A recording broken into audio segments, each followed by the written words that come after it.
well. Our next wonderful speaker is Dr. Kathryn Speedy, and she is a higher trainee in child and adolescent psychiatry.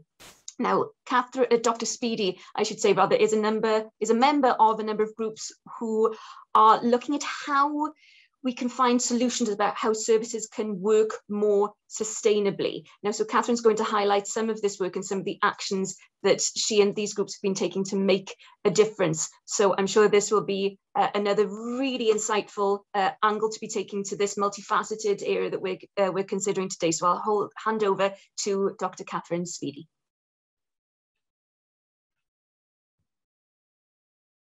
Diolch. Bore da pawb. Good morning, everyone.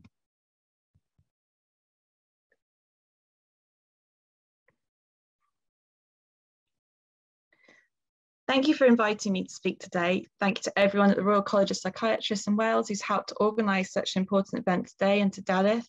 All the speakers have been before me and who are going to go after me. And of course, a special thank you to everyone who's attending the conference today. So initially, I'd entitled my talk, Updates from the RCPsych Planetary Health and Sustainability Committee and the EcoCAMHS group. So a bit of a mouthful.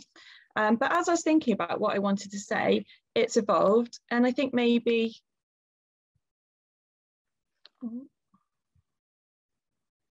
it will move, the slides will move on. What can a psychiatrist do to make a difference would have been more appropriate. I know that many of you here today are not psychiatrists, but I hope that you'll still find my story interesting. My name is Dr. Kathryn Speedy. I'm a higher trainee in child and adolescent mental health. And I'm going to tell you a bit about how I've come to be speaking to you today at a conference on sustainability, climate change, and mental health. Growing up, I'd always had an interest in the environment, and over the years have made a number of choices in my personal life to try to be more environmentally friendly. A combination of things, including the COVID-19 pandemic and a young family of my own, meant that we are spending more time outdoors and developing a greater appreciation of nature and its benefits for our own well-being. These are some photos of my local area taken last winter during lockdown walks. So the other part of the story is that for a number of years, I'd volunteered with a charity that aims to develop and maintain sustainable, community-based projects that improve the health, education, and welfare of vulnerable children overseas, and the key word here being sustainable. So when Professor Ahuja, who we've already heard from this morning, sent me information about the RCPsych Sustainability Scholarships, it did feel that all of these things aligned, and I really was fortunate enough to be awarded one of these scholarships last year. I don't think before this I'd realised that I could combine so many things that I feel passionately about and call it work. So here I am, I'm a psychiatrist and one of many and a growing number who also has an interest in planetary health. The Sustainability Scholarship has really allowed me to grow and develop over the last year my interest in planetary health and sustainable healthcare. And I've been able to attend a number of conferences and courses, and I've endeavoured to share this knowledge with my colleagues working within mental health services here in Wales. Because I think what gaining knowledge has done, it's empowered me to start conversations about planetary health with my friends, family, and colleagues. As a doctor, I look for an evidence base. And what is becoming increasingly apparent to me is the growing evidence base that tells us that firstly, this is a problem, and secondly, that we must do something to act now. And one thing that I've learned that I think is important is the difference that one person can make, and that we can all do things that make a difference. So as part of my sustainability scholarship, in a survey that I did on behalf of EcoCAMHS, which I'll explain more about later, last year, that was sent to all members of the child and adolescent faculty of the Royal College of Psychiatrists. So it does include all of the UK, not just Wales. Over 90% of respondents were worried about the eco-crisis and had made changes in their personal lives to help reduce the impact of their lifestyle. However, what was apparent was that although child and adolescent psychiatrists felt that there is a problem, and many of them wanted to help address the problem, they were unsure exactly what they could do about it, particularly in the context of making changes at work.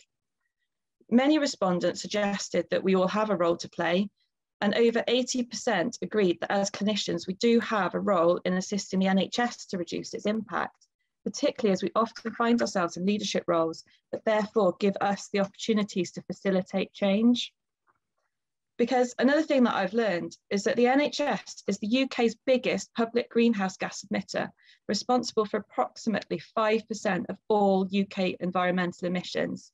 So in Wales in 2018-19, NHS Wales had a carbon footprint of approximately 1 million carbon dioxide equivalent, representing around 2.6% of Wales's total greenhouse gas emissions. So if we can make changes at work within healthcare services, including our own mental health services, then we can help to reduce that number and make much greater impact than any of the smaller changes that we can make at home in our personal lives. On this slide are just some of the suggestions that survey respondents made as to what child and adolescent psychiatrists can do to reduce the impact of the eco-crisis and support children and young people at this time. So we need to make our services more sustainable and greener. So how do we go about this? This is where sustainable healthcare comes in. Reducing the NHS's carbon footprint to net zero by 2030, whilst also protecting the organisation that we know and love and that is vulnerable due to the increasing demands and constraints that have been placed upon it, the COVID-19 pandemic to name but one. There are 4 principles to sustainable healthcare, and we need to place these at the centre of everything that we do, including within quality improvement projects. So we've got prevention, patient self-care, lean service delivery, low carbon alternatives. And I think the more that I've looked into and read about all of this and learned, the more I've come to realise that all of these things overlap. By promoting use of green spaces and time spent in nature, we're doing all of these things. And I don't have time to go into all of the evidence today, but trust me, it's there. I'm happy to share it with people interested and wanting to know more. Because as I said, we just need to start these conversations. So as a psychiatrist, what can I do at work to help? Well, the RCPsych Planetary Health and Sustainability Committee have produced the following top 10 tips for psychiatrists. And you can see where those 4 principles fit into these. So seeing our work as psychiatrists primarily aimed at secondary and tertiary prevention, detecting and treating illnesses as soon as possible to halt or slow their progress, prescribing medication at lowest effective doses, monitoring, discussing adherence with patients, and being aware that stopping the unnecessary prescribing medication could be an effective intervention itself. Encouraging social prescribing, green care programs in local areas, might be opportunities for arts and creativity, physical activity, learning new skills, accessing green spaces and befriending. Encouraging use of a recovery model, using coaching and peer support, patient and carer advocacy services. Being mindful of the impact of our work on ourselves, seeing self-care as a priority. Maybe walking, cycling, public transport or lift sharing for colleagues and patients where possible. Considering reviewing patients and their families and carers via telephone, video link, or where available via virtual assessment technology, as we heard from Alka and Gemma earlier this morning. Support patients become experts in their own care, educating patients to monitor and manage their own symptoms, ensuring service users who are on regular depot medication are on the lowest dose needed, and work collaboratively with colleagues in other disciplines to support patients with complex physical, mental health and social needs.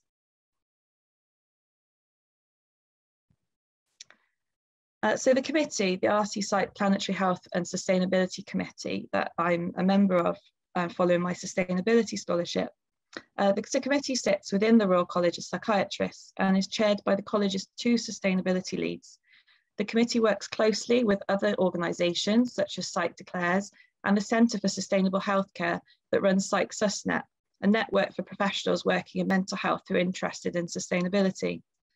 Also in collaboration with Centre for Sustainable Healthcare, the committee's developed a new course for mental health professionals, teaching them how to design sustainable mental health services that emphasise prevention, shape acute services around a triple bottom line of quality, carbon and cost, and use nature-based solutions where appropriate.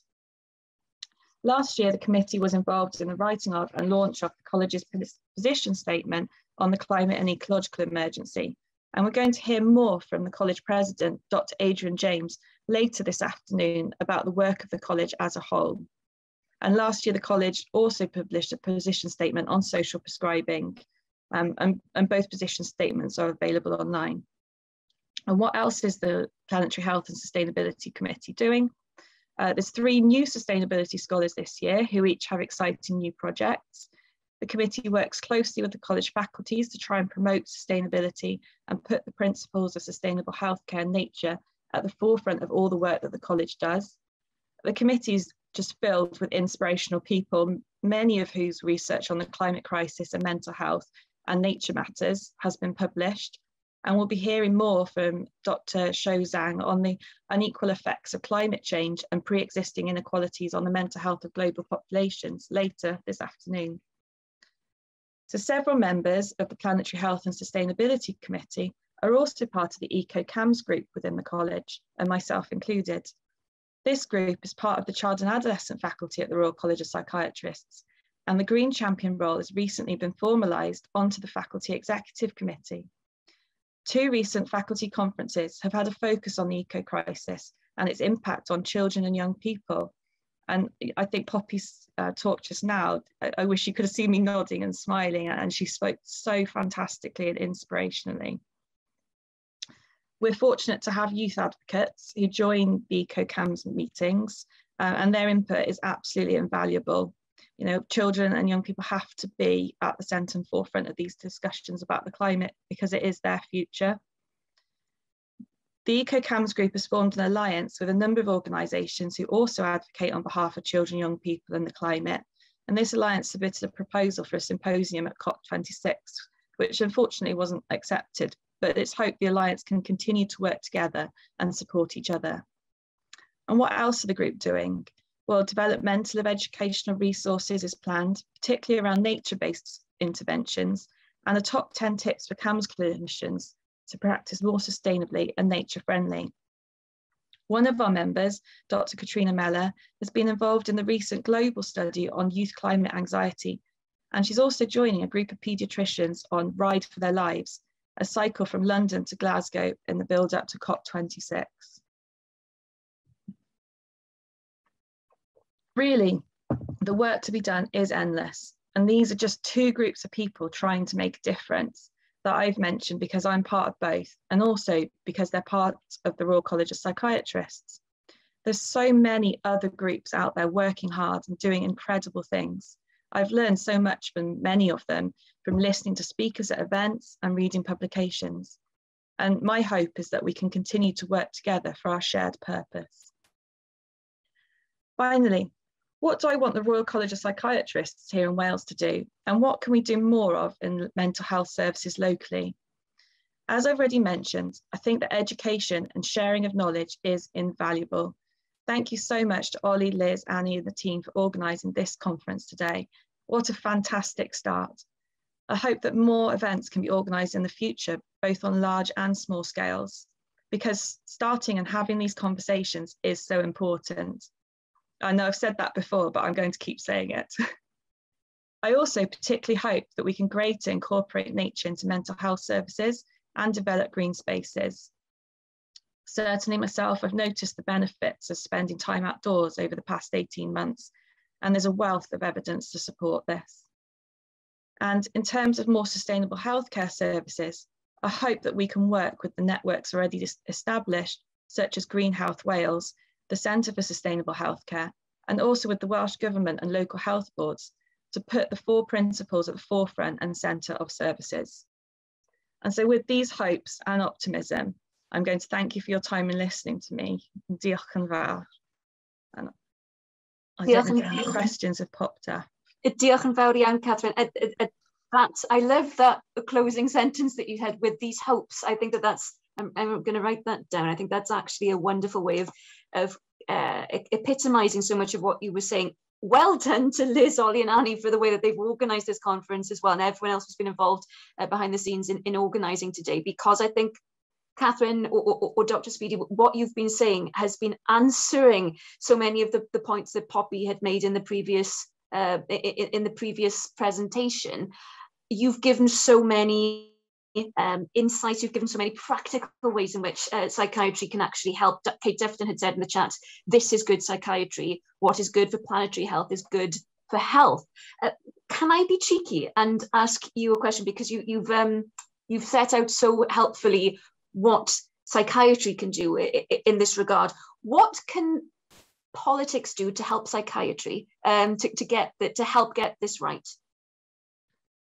I think having that sort of top-down approach as well. So I think, you know, there's going to be, you know, there's a lot of my colleagues have an interest in this topic, and feel passionately and strongly about it. So it's giving them the time and the resources to actually be able to incorporate it. You know, mental health services are incredibly stretched at the moment, unfortunately. And so, you know, I guess the more resources we can have, the more time that we can, and attention that we can pay to this as well. You know, a lot of my colleagues refer to firefighting at the moment, unfortunately. And I'm sure if we could spend more time in our green spaces and focusing on our own well-being, you know, that would certainly help everybody. Well, thank you ever so much. And again, you were saying that, you know, we just need to start conversations, and you were saying how today, this conference day, is what a fantastic start.